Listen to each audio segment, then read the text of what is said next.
আমি এই মুহূর্তে রয়েছি যে মহাখালী রেলগেটে এবং এইখানে আপনারা দেখতে পাচ্ছেন যে সেনাবাহিনীর সাথে কিন্তু বিজিবিও টহল দিচ্ছে।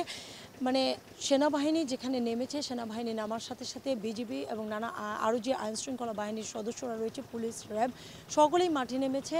এই মুহূর্তে আপনারা দেখছেন যে তারা কিন্তু টহল দিচ্ছেন এবং এই যে আমি একটু দেখাতে চাই, একই সাথে টহল, একই সাথে এই যে ধ্বংসস্তূপ, রাস্তা দেখলেই হয়তো বুঝতে পারবেন যে কী পরিমাণ ধ্বংসযজ্ঞ চালিয়েছে যারা আন্দোলন করছিলেন।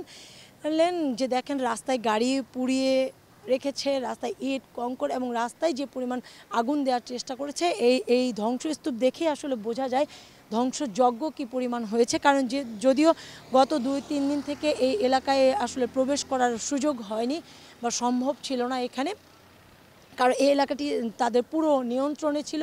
যদিও আইনশৃঙ্খলা বাহিনীর সদস্যরা চেষ্টা করেছিলেন সর্বাত্মক যেন এলাকার নিরাপত্তা নিশ্চিত করতে এবং মানুষ যাতে করে নিরাপদভাবে থাকতে পারে সেই চেষ্টা অব্যাহত রেখেছিলেন। তারপরেও মানুষ আহত হয়েছে। নানা রকম স্থাপনাগুলো, অর্থাৎ সরকারি যে স্থাপনাগুলো, সেগুলোর উপরেই তাদের মূল টার্গেট ছিল এবং মূল টার্গেটের অংশ হিসেবে এই যে সামনে একটি পুলিশ বক্স ছিল সেটি পুড়িয়ে দিয়েছে। এখানে কিন্তু পুলিশ বক্স নেই, এই যে রেল লাইনের উপরেই একটি পুলিশের পিকআপ ভ্যান ছিল, সেই ভ্যানকে পুড়িয়ে দিয়েছে। এখনও পর্যন্ত কিন্তু যে ধ্বংসযজ্ঞ, সেই ধ্বংসযজ্ঞগুলো রয়েছে। আপনারা দেখছেন যে সামনেই সেনাবাহিনী ব্যারিকেড দিয়েছে এবং রাস্তা দিয়ে যত গাড়ি আসছে তারা কিন্তু তাদেরকে আটকাচ্ছে এবং আটকে জানতে চাচ্ছেন যে তারা কি উদ্দেশ্যে বের হয়েছেন। যেহেতু জরুরি অবস্থা চলছে, সেক্ষেত্রে শুধুমাত্র জরুরি সেবার কাজে ছাড়া কেউই ঘর থেকে বের হতে পারবেন না।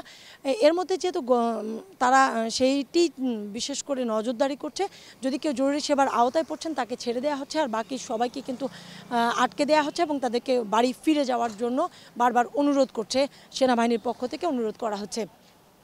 তারা বলছে যে আমরা যতটুকু লক্ষ্য করেছি যে এখানে কিন্তু অনেকেই, বেশিরভাগ মানুষই হচ্ছে জানে না, না জানার কারণেও অনেকে ঘর থেকে বের হয়েছে এবং কেউ জেনেও উৎসুক জনতার মতো বের হয়েছে।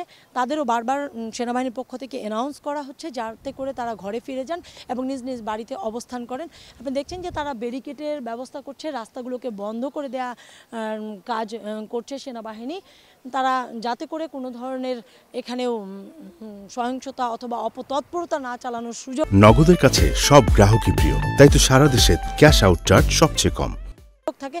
সেই সুযোগ বন্ধ করে দেওয়ার তারা সর্বাত্মক চেষ্টা করছে এবং আমরা যে রাস্তায় যে ধরনের গাড়িগুলো দেখছি, যে রিক্সা, অ্যাম্বুলেন্স অথবা প্রাইভেট কার, সিএনজি, এই ধরনের গাড়িগুলো বিশেষ করে চলাচল করছে। হাসপাতালগামী রোগীও দেখেছি। তারা যারা এইসব জরুরি সেবার মধ্যে আওতায় রয়েছে তাদেরকে কিন্তু তারা ছেড়ে দিচ্ছে। আপনারা দেখছেন যে রেল লাইন, যেগুলোকে যখন রেল আসলে যে এই স্লিপার দিয়ে আটকে দেয়া হতো, সেইগুলোও ভেঙে ফেলেছে তারা। সার্বিক অবস্থা দেখলেই বুঝতে পারবেন যে কী পরিমাণ ধ্বংসযজ্ঞ চালিয়েছে দুর্বৃত্তরা। যে আমি এর আগে বলছিলাম যে রেল লাইনের উপরে যে পুলিশের পিকআপ ভ্যানটি পুড়িয়ে ফেলা হয়েছিল, সেটি কিন্তু এখনও অবশিষ্টাংশ যেটা রয়েছে সেটা এখনও পড়ে রয়েছে, তাতেই দেখতে পাবেন। এবং আমরা এই যে সোজা দেখতে পাচ্ছেন রেল লাইনের উপরে অসংখ্য এখনও মানুষ রয়েছে। তারা বারবার চেষ্টা করছে যে এই মানুষগুলোকে সরিয়ে ফেলতে।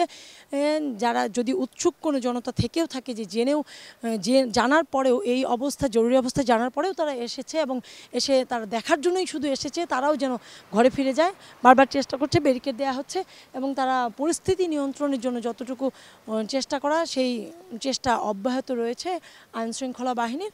এবং আমরা একই সাথে দেখেছি যে সাধারণ মানুষ তারা বারবারই চাচ্ছে যেন আর ক্ষতি আর না হয়, যে ধরনের ধ্বংসযজ্ঞ চলেছে আর যেন এ ধরনের কর্মকাণ্ড থেকে বিরত থাকে, সেই চেষ্টাও এবং সেই ধরনের কথাও তারা বলছে এবং সেই ধরনের অ্যানাউন্স করছে এবং রাস্তা থেকে মানুষকে সরে যাওয়ার জন্য বারবার নির্দেশনা জারি করা হচ্ছে।